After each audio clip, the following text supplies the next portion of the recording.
مسلم شریف کے اندر حدیث ہے کہ نبی پاک صلی اللہ علیہ وسلم نے ارشاد فرمایا لا ایمان لمن لا صلاۃ لہ، فرمایا کہ جس کی نماز نہیں اس کا ایمان ہی نہیں ہے، اور پھر فرمایا کہ ولا دین لمن لا صلاۃ لہ، کہ جس کی نماز نہیں اس کا دین نہیں۔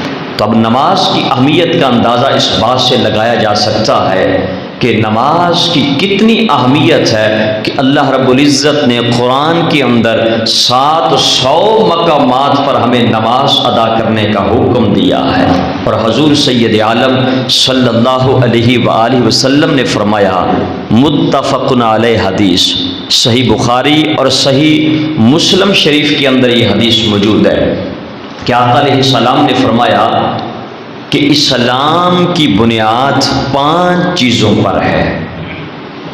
اسلام کی بنیاد 5 چیزوں پر ہے۔ سب سے پہلی چیز اس بات کی گواہی دینا کہ اللہ کے سوا کوئی معبود نہیں، وہ وحدہ لا شریک ہے، اور حضرت محمد مصطفیٰ صلی اللہ علیہ وسلم اللہ کے رسول ہے۔ اور دوسرے نمبر پر فرمایا کہ نماز قائم کرنا، اور تیسری چیز ہے زکوٰۃ ادا کرنا، چوتھی ہے حج ادا کرنا، اور 5ویں ہے ماہ رمضان کے روزے رکھنا۔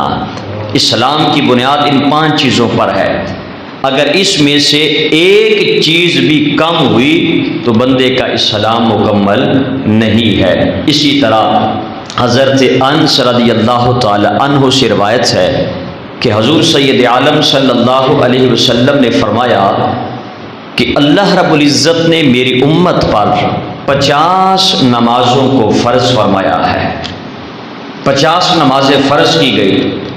پھر حضرت موسیٰ علیہ السلام کے کہنے سے حضور پاک علیہ السلام واپس رب کی بارگاہ میں تشریف لے گئے تو 5 باقی رہ گئی۔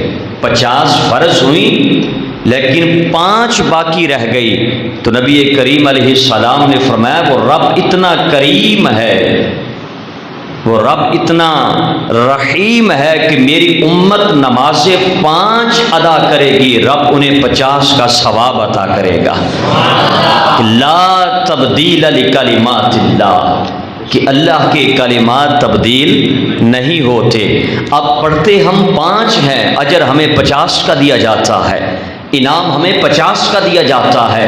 رب کا کرم، رب کا فضل اور رب کی عنایات ہمیں 50 کی عطا کی جاتی ہے۔ یہ امت مصطفیٰ پر کس قدر انعام ہے، یہ امت مصطفیٰ پر کس قدر رب کا فضل ہے کہ ہم نمازیں 5 پڑھتے ہیں، رب 50 کا انعام عطا فرماتا ہے۔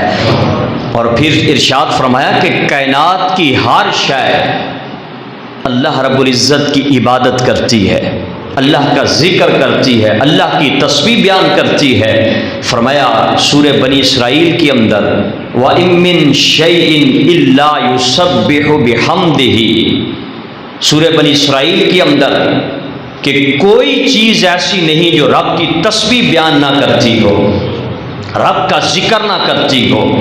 اگر درخت اور پہاڑوں کو دیکھا جائے تو قیام کی صورت کے اندر اللہ کی تسبیح بیان کرتے ہیں، آسمان اور چوپایوں کو دیکھا جائے تو رکوع کی حالت کے اندر رب کی تسبیح بیان کرتے ہیں، کیڑے مکوڑے اور حشرات الارض کو دیکھا جائے تو سجدے کی حالت کے اندر وہ اللہ کی تسبیح بیان کرتے ہیں۔ اب دیکھیں کہ رب کی عبادت کائنات کی ہر شے کر رہی ہے، پہاڑ بھی رب کی عبادت میں مصروف ہے، درخت بھی رب کی عبادت میں مصروف ہے، حشرات الارض کیڑے مکوڑے کائنات کی ہر شے رب کی عبادت کے اندر، رب کی تسبیح کے اندر، رب کے ذکر کے اندر مصروف ہے۔ لیکن ان کے ذکر کا انداز مختلف ہے. کسی کو عبادت ملتی ہے صرف قیام کی حالت کے اندر، کسی کو عبادت ملتی ہے رکوع کی حالت کے اندر، کسی کو عبادت ملتی ہے سجدے کی حالت کے اندر.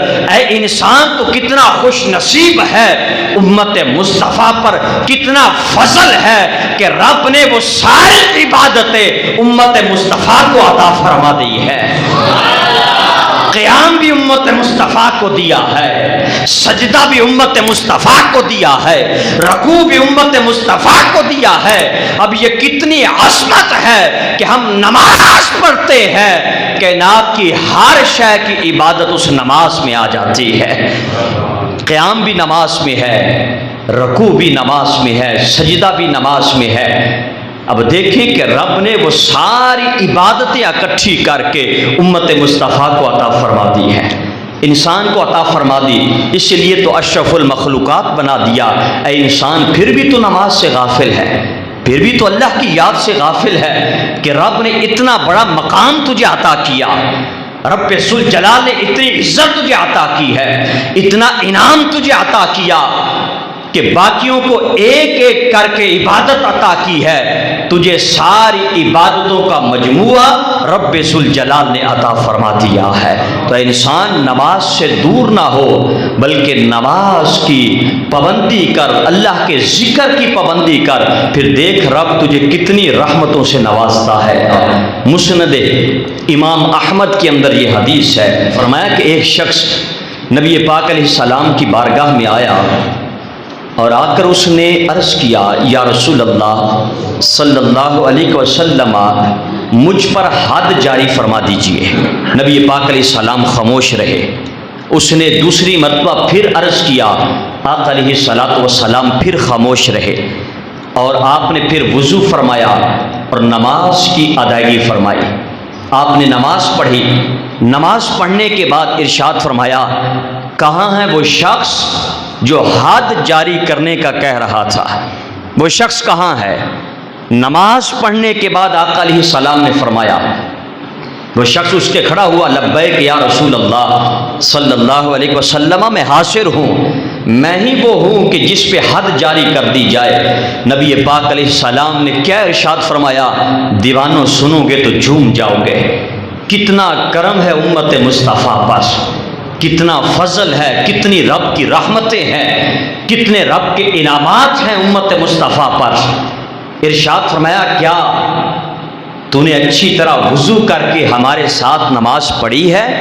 عرض کیا، جی آقا میں نے وضو بھی آپ کے ساتھ کیا ہے، نماز بھی آپ کے ساتھ پڑھی ہے. آقا علیہ السلام نے ارشاد فرمایا کہ نماز ایک ایسا عمل ہے، نماز ایک ایسی عبادت ہے جو پچھلے گناہوں کو دھو ڈالتی ہے. رب نے پچھلے گناہ تیرے معاف کر دیے ہیں، آئندہ کے لیے خیال رکھنا ہے.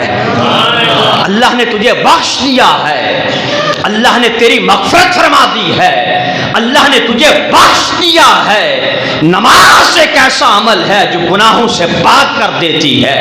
ان الحسنات یذہبن السیئات، فرمایا کہ نیکیاں برائیوں کو کھا جاتی ہیں، نیکیاں برائیوں کو مٹا دیتی ہے. جب انسان نیکی کرتا ہے، اچھا عمل کرتا ہے، رب کو راضی کرتا ہے، رب کی بارگاہ میں سجدہ ریزی کرتا ہے، رب کی بارگاہ کے اندر اپنی پیشانی کو جھکا دیتا ہے، فرمایا یہ ایسی نیکی ہے جو گناہوں کو کھا جاتی ہے، جو گناہوں کو مٹا دیتی ہے. تو نبی پاک علیہ السلام نے فرمایا کہ اے میرے غلام، اللہ رب العزت نے نماز کی وجہ سے تجھے بخش دیا ہے. آئندہ سے ایسے عمل سے پرہیز کرنا کہ جس سے تجھ پہ حد جاری کر دی جائے. اللہ رب العزت نے تیری بخشش فرما دی ہے. اب دیکھیں نماز کیسا کیسا انعام عطا فرماتی ہے کہ نبی پاک علیہ السلام کی بارگاہ میں ایک شخص نے سوال کیا، صحیح بخاری کی حدیث ہے. عرض کیا، ای العمل احب الی اللہ، یا رسول اللہ صلی اللہ علیہ وسلم اللہ کی بارگاہ میں سب سے محبوب عمل کون سا ہے؟ اللہ کس عمل کو سب سے زیادہ پسند فرماتا ہے؟ ای العمل احب الی اللہ، کس عمل سے رب محبت فرماتا ہے، کس عمل کو رب پسند فرماتا ہے، وہ کون سا عمل ہے؟ جب صحابی نے سوال کیا تو آقا علیہ السلام نے ارشاد فرمایا الصلاۃ علی وقتہا، نماز کو اس کے وقت پر ادا کرنا رب کی بارگاہ میں سب سے محبوب عمل ہے۔ تو لہٰذا نماز کی پابندی کرے، اس پر بہت سارے انعامات ہیں۔ نماز ایک ایسی عبادت ہے جو ہر مشکل سے انسان کو نجات عطا کرتی ہے، ہر پریشانی سے نجات عطا کرتی ہے، اور نماز جنت کی کنجی، نبی کریم علیہ السلام کی آنکھوں کی ٹھنڈک ہے۔